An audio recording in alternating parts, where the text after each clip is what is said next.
Assalamualaikum warahmatullahi wabarakatuh. Pada kesempatan hari ini, saya akan menyampaikan tugas mata kuliah komunikasi pembelajaran era digital dengan tema manajemen komunikasi digital dan komunikasi pendidikan 5.0. Perkenalkan, nama saya Muhammad Amin, kelas B4, NIM 2381130144 dengan dosen pengampu mata kuliah komunikasi pembelajaran digital yaitu Ibu Yeti Nurizati MSI.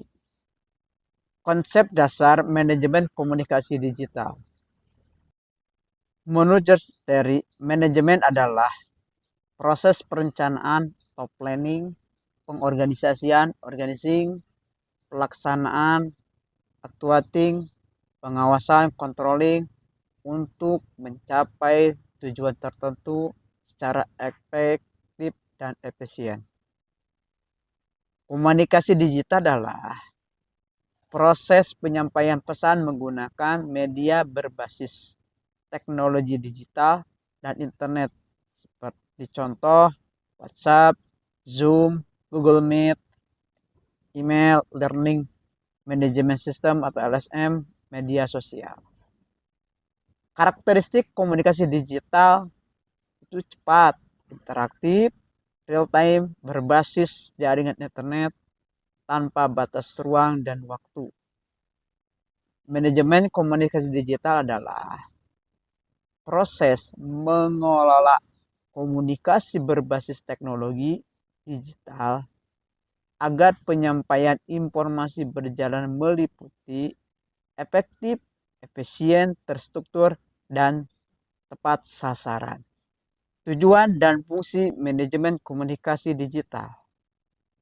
Tujuan manajemen komunikasi digital pertama itu mempermudah penyebaran informasi, meningkatkan efektivitas pembelajaran, memperluas akses pendidikan, meningkatkan kolaborasi, dan terakhir mendukung pengambilan keputusan. Sedangkan fungsi manajemen komunikasi digital pertama fungsi informatif, edukatif, fungsi persuasif, fungsi kontrol, dan fungsi integratif. Seperti media yang digunakan sinkronus, Zoom, Meet, Microsoft Learning atau Teams, asinkronus bersama email, LMS, dan forum diskusi. Prinsip dan strategi manajemen komunikasi digital.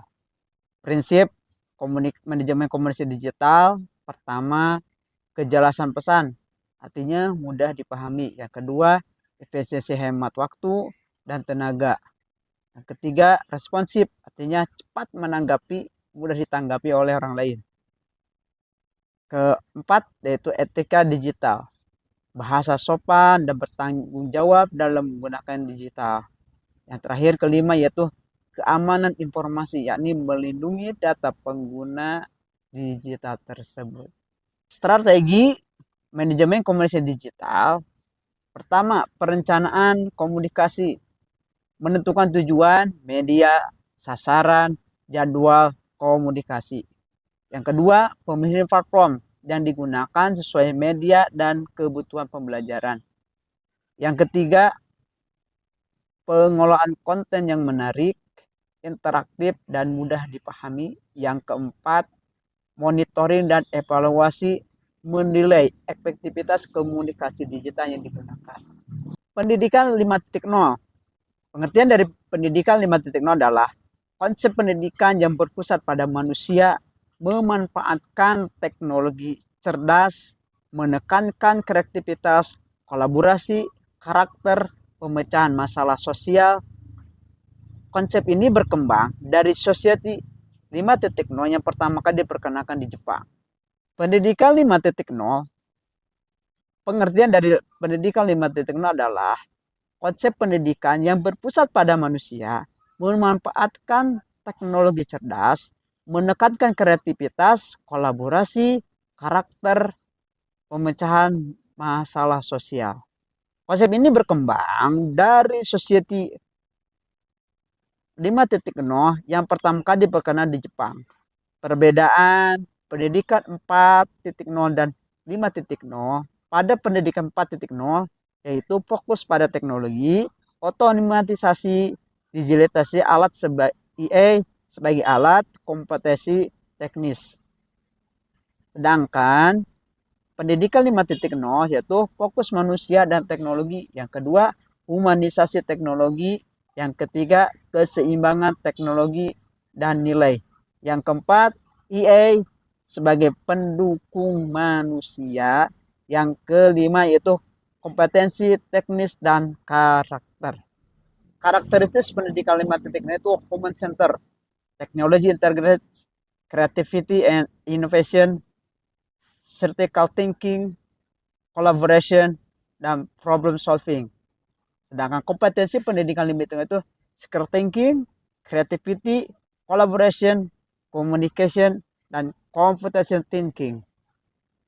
Teknologi dalam pendidikan 5.0 itu EA, perusahaan EA pendudukan OpenAI. Kedua, Internet of Things, IoT atau perangkat saling terhubung. Yang ketiga, Big Data, analis data pendidikan. Yang keempat itu virtual reality, VR, pembelajaran simulasi virtual. Yang terakhir, augmented reality atau AR, penggabungan dunia nyata dan dunia digital. Literasi digital dan tantangan pendidikan 5.0. Literasi pendidikan dalam pendidikan 5.0. 1. Literasi informasi. Kemampuan mencari informasi yang valid, yang benar, bukan hoax. Kedua, literasi media, yaitu memahami media digital yang digunakan. Ketiga itu literasi teknologi, menggunakan teknologi secara efektif sesuai dengan kebutuhan. Yang keempat itu literasi data, yaitu menganalisis data digital yang digunakan saat ini, apakah ada dampak positif dan negatifnya atau sistem yang digunakannya. Tantangan pendidikan 5.0. Dalam dunia tantangan pendidikan 5.0 yaitu 1. Ketimpangan teknologi. Kedua, rendahnya literasi digital. Ketiga, kurangnya kompetensi guru dalam pendidikan digital ini. Keempat, ancaman hoax. Artinya penyebaran berita yang tidak sesuai. Kelima itu hegemoni teknologi, ada ketergantungan penggunaan teknologi tidak sesuai dengan kemampuannya. Bagaimana peran guru dalam dunia pendidikan 5.0 ini? Peran komunikasi dalam pendidikan 5.0 maka harus digunakan yaitu adalah sebagai sarana kolaborasi. Kedua, sebagai media pembelajaran digital. Ketiga, sebagai penguatan karakter. Keempat, sebagai sarana literasi digital yang digunakan. Peran guru dalam pendidikan 5.0.